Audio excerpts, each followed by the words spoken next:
হাসতে না চাইলেও হাসতে হবে এরকমই একটি ড্রামার এক্সপ্লেনেশন নিয়ে চলে এসেছি, যে ড্রামাটির নাম হচ্ছে ওয়েলকাম টু ওয়াইকিকি, আর এর আইএমডিবি রেটিং হচ্ছে 8.3। তাহলে চলুন দেরি না করে শুরু করি আজকের এক্সপ্লেনেশন। ড্রামার শুরুতে আমাদেরকে মেইনলি ডঙ্গুকে দেখানো হয়, যার ঘুম কিছুটা অদ্ভুতভাবেই ভাঙে। এরপর তার ফোন আসলে সে জানতে পারে তাদের বাসার পানির লাইন কেটে দেওয়া হয়েছে। তখনই সেখানে জঙ্কি নামে একজনকে দেখানো হয়, যে চিল্লাতে চিল্লাতে বাথরুম থেকে বের হয়।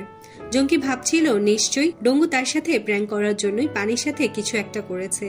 তখন ডঙ্গু বলে তার এত ফালতু সময় নেই যে সে তার সাথে প্র্যাঙ্ক করতে যাবে। পানি যাওয়ার আসল কারণটাও জানায়, আর বলে পানি আবার আনতে হলে তাদেরকে $440 পে করতে হবে, যেটা তাদের সামর্থ্যের বাইরে। আর হ্যাঁ, তাদের কিন্তু শুধুমাত্র একটি গেস্ট হাউসই আছে, যেটা তারা কোরিয়াতে ঘুরতে আসা মানুষদের রেন্টে দেয়। তবে তাদের কপাল এতই খারাপ যে সহজে কোনো গেস্ট তাদের এখানে আসেই না। পানির টেনশনে ডঙ্গুর অনেক রাগ হচ্ছিল, তাই সে জঙ্কি আর দোষিককে বলে তাদের কথায় সে এই গেস্ট হাউস কিনেছে, কিন্তু এখন কোনো গেস্টই ভাড়া নিতে আসেনি। এরপর ডঙ্গু রাগ করে তার রুমে আসলে একটি বেবির আওয়াজ শুনতে পায়। সে বেডের পর্দা সরিয়ে দেখে সেখানে কিউট একটি বেবি শুয়ে আছে। আর হ্যাঁ, ড্রামার প্রথম কিছুটা অংশ দেখে মনে হতে পারে যে এটা হেই বেবির কপি, কিন্তু বিষয়টা এরকম নয়। এই ড্রামার স্টোরিটা একদম আলাদা। ডঙ্গু বাচ্চাটাকে দেখে চিৎকার করে ওঠে। তখন জঙ্কি আর দোষিক চলে আসে। ডঙ্গু তাদেরকে পর্দা সরিয়ে দেখতে বলে। জঙ্কি পর্দা সরিয়ে বলে, তুমি একটি ডল কিনে এনেছো? ডঙ্গু বলে, ভালো করে দেখো, ওইটা ডল না। এরপর জঙ্কি বাচ্চাটাকে ধরে দেখে।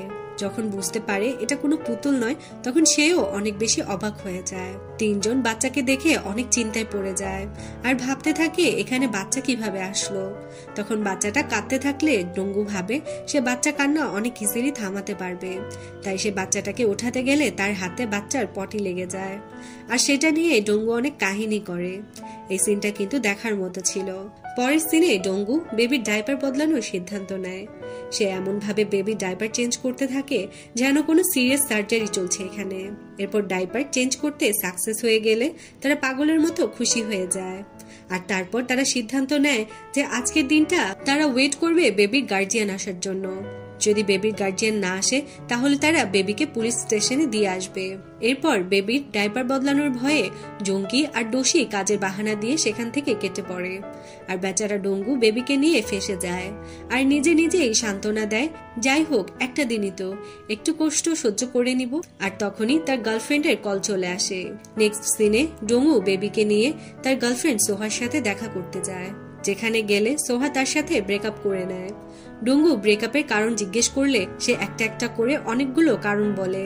ডঙ্গু তখন অ্যাটিটিউড নিয়ে তাকে ব্রেকআপ দিয়ে দেয়, আর তাদের যে কাপল রিং ছিল সেটাও ছুঁড়ে ফেলে দেয়।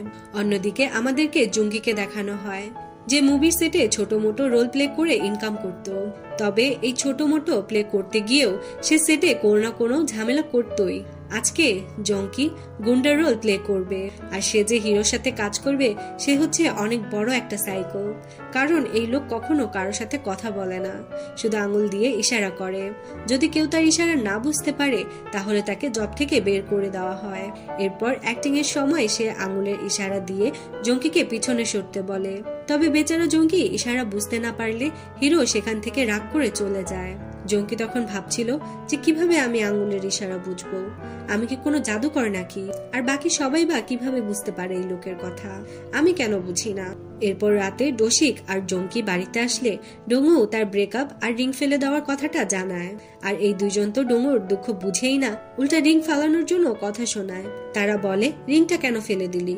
রিংটা বেচে তো অ্যাটলিস্ট আমরা পানির বিলটা দিতে পারতাম। তখন ডঙ্গু এ কথার কোনো পাত্তা দেয় না। তখনই ডঙ্গু ভাবছিল সারাদিন তো সেই বেবি সামলিয়েছে, এখন এই দুজনকে দিবে সামলাতে।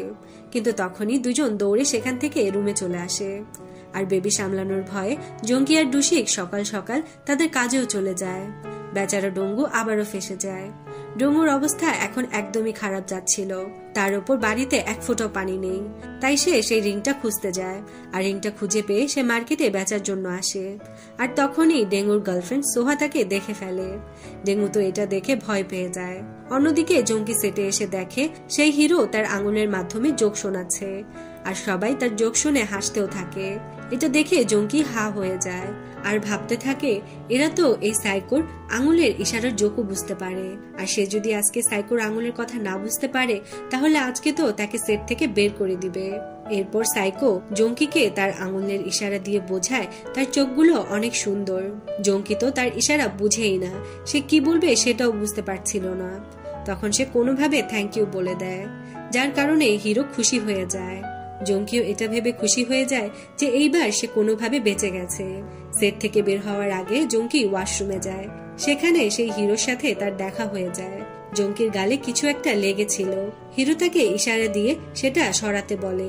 জঙ্কি বেচারা বুঝতেই পারছিল না যে সে তাকে কি বলতে চাচ্ছে। হিরো বারবার ঠিক এরকম ইশারা করছিল। জঙ্কি তখন কোনো কিছু না বুঝতে পেরে হিরোকে কিস করে দেয়, আর বাস শেষ। জঙ্কিকে এই মুভি থেকে বের করে দেওয়া হয়। এরপর রাতে তারা সবাই বাসায় আসে। এরপর বেবির জন্য বেবি ফুড কিনতে যায়। সেখানে গিয়েও তারা বেবি ফুড নিয়ে অনেক ঝগড়া করতে থাকে। ঝগড়ায় জিতে তারা প্রাউড ফিল করতে থাকে। এরপর বেবির কিউটনেস দেখে কিছু টুরিস্ট বেবির কাছে এসে তাকে আদর করতে থাকে।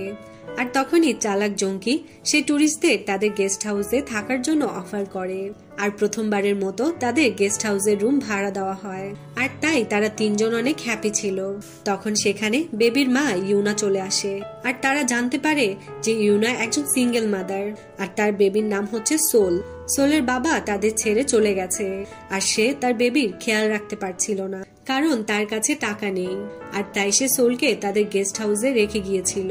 কিন্তু একজন মা তো তার বাচ্চাকে এভাবে ফেলে দিতে পারে না, তাই সে আবার চলে আসে। ডঙ্গুর তো এসব শুনে বেচারির ওপর একটু মায়া হয় না, উল্টা সে তাকে বলতে থাকে সে এখানে থাকতে পারবে না, সে যেন তার বেবিকে নিয়ে এখান থেকে চলে যায়। কিন্তু জঙ্কি আর ডোশিক তার কষ্ট দেখে তাকে এই বাসায় কিছুদিন থাকতে বলে। গেস্টদের জন্য সব রুম বুক ছিল, তাই ইউনাকে ডঙ্গুর বোন সিওজিনের সাথে থাকতে দেওয়া হয়।